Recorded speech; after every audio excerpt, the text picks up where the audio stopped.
How to schedule messages in Instagram. Hey there, welcome back to the channel, and let's get right into this tutorial. To schedule your messages in Instagram, you can log into your Instagram application if you have not yet. Now, once you have successfully logged in your top right corner, you will see the paper plane icon, that is your DM icon. You can tap over here. So once you are in here, you need to navigate to the conversation in which you wish to schedule a message. For an example, I'll be selecting my friend.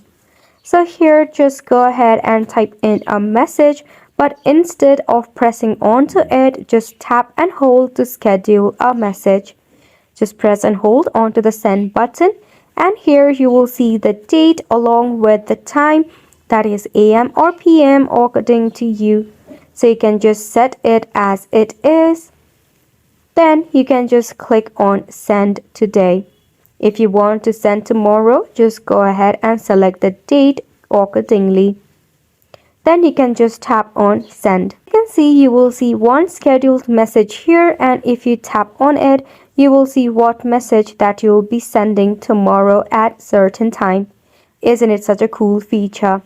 If you don't have this feature, make sure to update your Instagram application through your Play Store or App Store. This sums up the tutorial. Thank you so much for watching.